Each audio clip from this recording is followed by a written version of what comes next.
सभी गुरुजी लोगों को चरण स्पर्श, भाई बहनों को नमस्कार। जैसा कि आप लोग देख रहे हैं कि ये आपके सामने बैगन का पौधा है, जिसे हम सब्जियों का राजा कहते हैं। और इसे राजा क्यों कहते हैं मैं ये बताऊंगा। राजा उसे कहा जाता है जो गुणकारी होता है, तो सब्जियों का राजा इसे क्यों कहा गया। तो ये बहुत ही गुणकारी सब्जी है और इसके कुछ हमारे पास निगेटिव भी है, लेकिन अवगुण है मतलब, लेकिन गुणों की तुलना में इसके अवगुण बहुत कम है और हम लोग इसको गुण ज़्यादा हैं, तो इसे हमें अपना प्रयोग करना चाहिए। मैं इसमें आपको कुछ मोटे मोटे तौर पे बता दूंगा। तो देखिए, बैगन को हम इसलिए पसंद नहीं करते हैं, इसे खुजली होती है, एलर्जी होती है। ये किसको होती है? जिसको पित्त बड़ा होता है या फिर जिसको एलर्जी की प्रॉब्लम होती है। जिन्हें टमाटर मिर्च से भी एलर्जी होगी तो उन्हें बैगन से भी होगी। तो ऐसा नहीं, हर किसी को एलर्जी होती है। और इसमें बहुत ज़्यादा पेस्टिसाइड और ये कीटनाशक का उपयोग होता है, क्योंकि ये बैगन में कीड़े लग जाते हैं। गर्मियों के मौसम में तो ख़ास तौर में मई जून जुलाई में बैगन नहीं खाना चाहिए, क्योंकि उस समय कीटनाशक बहुत पड़ता है और ये आप मार्च में भी लगा सकते हो, तो इसलिए उस समय नहीं खाना चाहिए। बैगन का खाने का सही समय जाड़ों का समय है, इस समय इसमें कीटनाशक का स्प्रे नहीं होता है। और अपनी बात करूँ, मैं तो कभी भी नहीं करता हूँ, और मेरे लिए तो 2-3 पेड़ लग गए बैगन के तो बहुत हो जाते हैं। तो इसलिए कीटनाशक की वजह से जहरीला हो जाता है। वैसे बैगन का अपना अगर स्वाभाविक पेड़ उगा हुआ है और उसमें फल है तो वो मतलब जहरीला नहीं होता है। ये देखिए, मैंने यहाँ पे एक पेड़ लगा रखा है, छोटा सा ही है। जैसे ही अपने आप उग गया था, यहाँ पे बीज गिर गए होंगे तो मैंने साइड में लगाए थे, तो इसमें बैगन निकलने चालू हो गए और ये जड़ में भी लगे पड़ेंगे।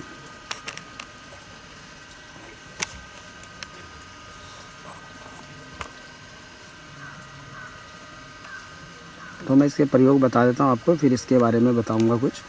तो देखिए, जो बैगन है ये हमारे लिए बहुत ही फ़ायदेमंद है, बहुत ज़्यादा फ़ायदेमंद है, क्योंकि इसमें हम देखें तो सारे हमारे पास जो मिनरल्स होते हैं पाए जाते हैं। Vitamin C, B6, thiamine, niacin, magnesium, phosphorus, और सबसे ज़्यादा इसमें हमारे पास पोटेशियम, कैल्शियम और लोहा और तांबा तक पाया जाता है।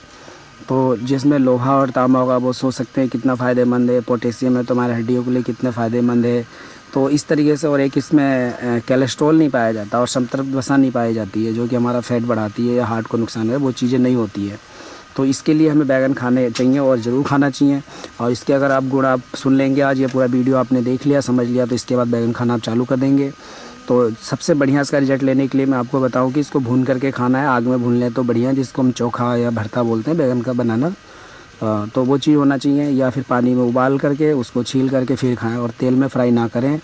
अगर इसके दुष्परिणाम आते हैं तो वो तेल की फ्राई की वजह से आता है। अगर तेल आपने फ्राई नहीं कराया पर खाना भी तो देसी घी में फ्राई करिएगा, तो बहुत आपके लिए लाभदायक होगा।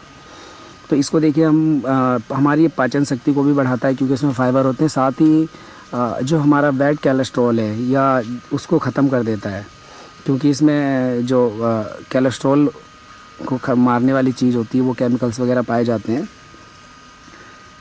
तो इस तरीके से ये जैसे हम लोग ख़राब कोलेस्ट्रॉल को ख़त्म करेगा, जो धमनी की नसें उनको बंद करता है, बंद जो है उनको खोल देता है, और दिल का दौरा और जो स्ट्रोक होते हैं हमारे जो लाते हैं उसको कम करता है, क्योंकि कोलेस्ट्रॉल को ख़त्म करता है, उससे पिघला देता है। तो सीधी सी बात है, दिल से संबंधित कोई भी प्रॉब्लम होगी तो उसमें फ़ायदा करेगा, चाहे उसे हार्ट अटैक आते हों या फिर उसकी धमनियाँ मोटी हो गई हों या उसको जी घबराता हो, तो ऐसी समस्याएँ ख़त्म हो जाएंगी। हाँ, तो इससे वजन भी कम होगा, क्योंकि इसकी एक खासियत होती है कि हमारे मस्तिष्क में सेंस भेजता है कि पेट भर गया, अब नहीं खाना है, या भूख को दबा देता है प्राकृतिक रूप से। तो इसलिए हम मोटापा नहीं होंगे तो हम ले सकते हैं। कैंसर में रोगी भी इसको ले सकते हैं, क्योंकि इसमें एंटीऑक्सीडेंट पाए जाते हैं, जो कि बहुत ही अच्छा। और इसमें मैग्नीज होता है, जो कि एक अच्छा ऑक्सीडेंट है, जो कि हमारी प्रतिरक्षा प्रणाली से को मजबूत करता है। विटामिन सी होता है, और इसमें क्लोरोजेनिक एसिड फ्री रेडिकल्स भी जो होते हैं उनको ये ख़त्म करता है। तो इसलिए हमारे लिए बहुत फ़ायदेमंद चीज़ है। तो बैगन का सेवन ज़रूर करिएगा। साथ ही देखिए, इसमें क्या है कि इसको हड्डियों को भी मजबूत करेगा, क्योंकि इसमें देखिए कैल्शियम है। जहाँ कैल्शियम और पोटेशियम होगा, तो मैं अक्सर पोटेशियम के बारे में ढूंढता रहता हूँ किन किन चीज़ों में, क्योंकि कैल्शियम से सिर्फ हड्डी बनती है, लेकिन मजबूती पोटेशियम से आती है। इसमें पोटेशियम होता है, साथ ही इसमें तांबा और लोहा भी होता है। तो ये सब चारों चीज़ें मिलकर हमारी हड्डियों को बहुत मजबूत करती है।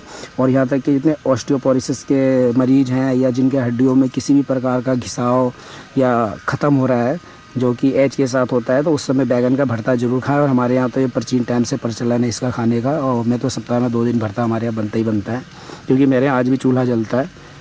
तो चाहे गवर्नमेंट कुछ भी कहे, चूल्हा बहुत ही फ़ायदेमंद है। हम तो दूध गर्म करते हैं, उस पर सब कुछ करते हैं, जैसा आप लोगों को अन्य वीडियो में मैंने दिखाया है। तो ऑस्टियोपोरोसिस को ये ख़त्म करेगा, मतलब उसको जो हमारी हड्डियों का घनत्व होता है, जो उसमें हड्डियों के बीच में गैपिंग आती रहती है, हड्डियों का क्षरण होता रहता है, यानी हड्डियों की संरचना बदल जाती है ऑस्टियोपोरोसिस में। ये ठीक नहीं होता, आपको बताऊँ, ऑस्टियोपोरोसिस सिर्फ कंट्रोल किया जा सकता है। तो उसको ये रोकता है बढ़ने से, हड्डियों का जो उसका संरचना है उसकी बदलने से रोकता है। तो इस तरीके से हम हड्डियों के स्वास्थ्य के लिए और ऑस्टियोपोरोसिस के मरीज़ के लिए बहुत ही बढ़िया। अगर रोज़ एक बैगन का भरता खाएं तो कोई नुकसान नहीं है।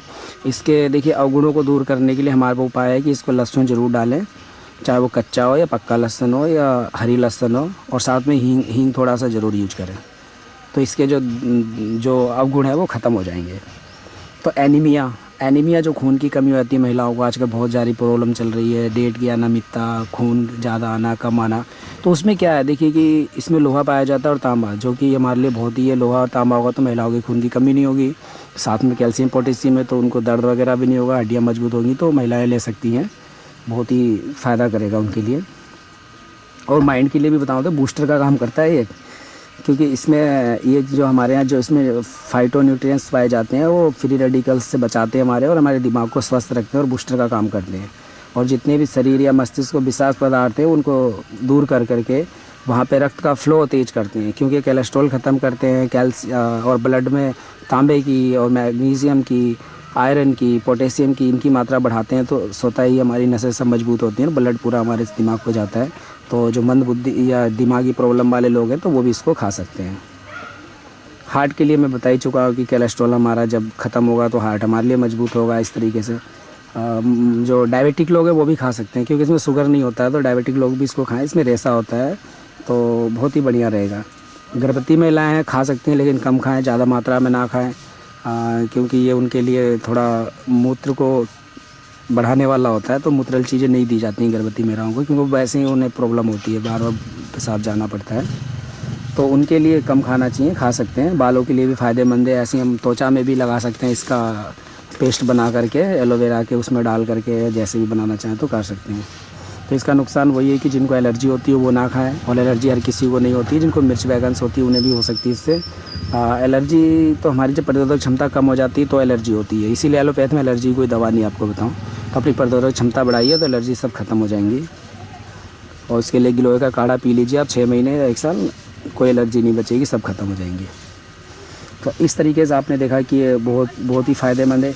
यहाँ तक कि ये जो सिगरेट लोग पीते हैं उनको भी छुड़ाने में रिप्लेसमेंट है, निकोटिन का रिप्लेसमेंट का काम करती है, तो उसमें हेल्प करेगी।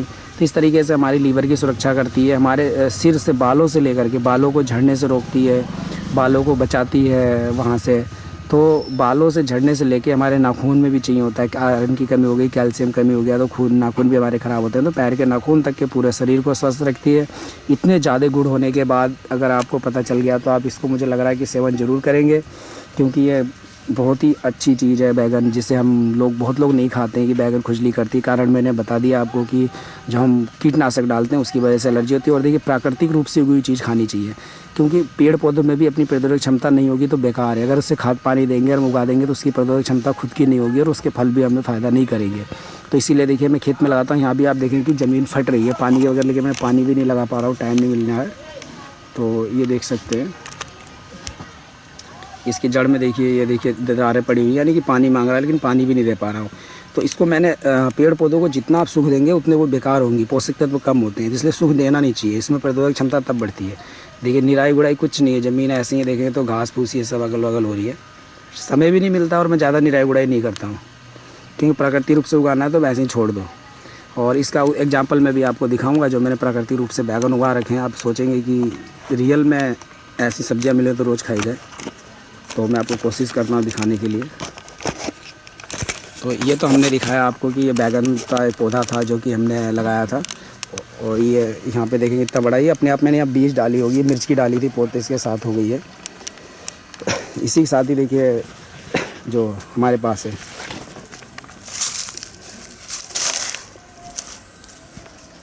ये आप बैगन का पेड़ देख रहे होंगे, अच्छा हो रहा है। तो ये आपको लग रहा होगा कि इसमें बैगन नहीं लगे, देखिए ये थोड़ी धूप की वजह से हो रहा है गड़बड़। ये आप देखेंगे तो इसमें कहीं बैगन आपको नज़र नहीं आएंगे। ठीक,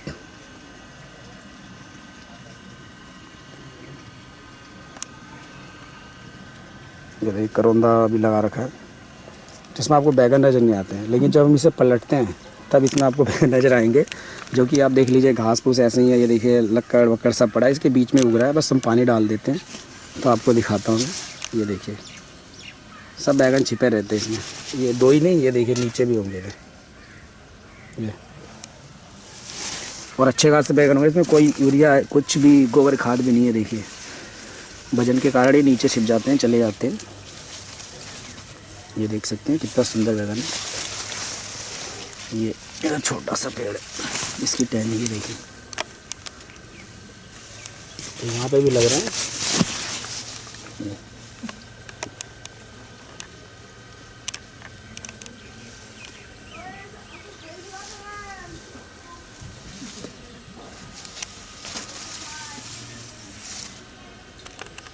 तो आपने देखा होगा कि ऊपर से आपको बैगन नहीं दिखेंगे, लेकिन इसमें बैगन काफ़ी हैं। और हमारी सब्ज़ी तो सप्ताह में 2-3 दिन बन जाती है और भी लोगों को मिल जाती है। और ये काफ़ी अच्छे बैगन फल हैं, देखिए ये कोई इसमें छेद नहीं होगा आप देखेंगे तो, क्योंकि इसकी अपनी प्रतिरोधक क्षमता इतनी बढ़ गई है कि इसमें कीड़े इस पर अटैक कर ही नहीं सकते हैं। तो ये चीज़ होता है। ऐसे यहाँ पे हमने कर रखा है, ये देखिए एक झाड़ी, 3 पेड़ हैं बस मेरे पास। तो लगेगा कि इसमें देखिए पानी वानी कुछ नहीं दिया जा रहा, सूख रहा है, लेकिन ये नीचे है और इसमें से हम तोड़ते रहते हैं। ये देखिए इसमें भी सब में फल हैं बैगन, तो ऐसा कहीं नहीं कि बैगन नहीं है। और अपनी सब्ज़ी आराम से निकल जाती है 2 पेड़ों से ही। तो इस तरीके से बोइएगा, और इसमें खाद डालने की जरूरत नहीं है, क्योंकि इन पौधों की प्रतिरोधक क्षमता खुद बढ़ानी चाहिए। तो ये आपने देखा। और मेरा फेवरेट बैगन है हरे रंग का बैगन, क्योंकि बैगन बहुत ही कलरफुल होते हैं। वाइट में होगा, ग्रीन में होगा, लॉन्ग ग्रीन, राउंड ग्रीन, कत्थई रंग के, डार्क बैगनी होते हैं, ब्लैक टाइप के हो जाते हैं। तो मेरे पास एक ग्रीन बैगन भी है। तो इसमें अभी मैंने तोड़ लिए हैं कल परसों ये। तो इसमें आप देख सकते हैं इसमें कांटे होते हैं पूरे पत्ते में, ये देखिए इसके फूल तक में कांटे हैं, इसके फल की डंडी में भी कांटे हैं। ये फलता खूब है और इसमें भी इसकी भी प्रतिरोधक क्षमता सही है, इसमें कीड़े वीड़े नहीं लगते हैं। ये देखिए कांटे फल पे भी दिख रहे होंगे। तो ये मेरा फेवरेट बैगन है, कांटे वाले ढूंढ ढूंढ के लाता हूँ इसको। इस साल भी मैंने 2-4 पेड़ लगाए हैं।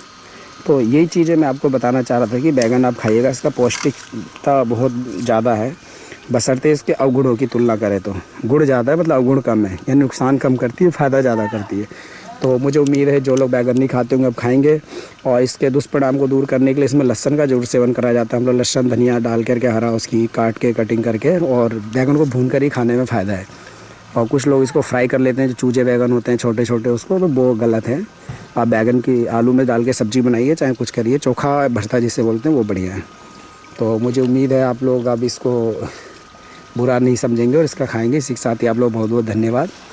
और देखिए मैंने राख का यूज करता हूँ, एक चीज़ आपको दिखा दूँ, यहाँ पे देखिए राख डाल रखी है। जो चूल्हा वगैरह जलता है वो राख डाल देते हैं, जिससे कीड़े वीड़े नहीं आते, पौधे को ठंड भी नहीं लगता है। और सल्फ़र वगैरह जो हम ठंड से बचने के लिए पौधों पर डालते हैं उसकी ज़रूरत भी नहीं पड़ती है। तो ये बहुत बढ़िया जुगाड़ है कि राख मिल जाता है मुझे। हम तो गाँव में रह रहे हैं, बहुत भाग्यशाली है।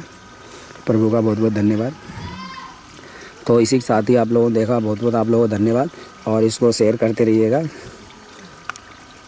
जय भारत, जय आयुर्वेद।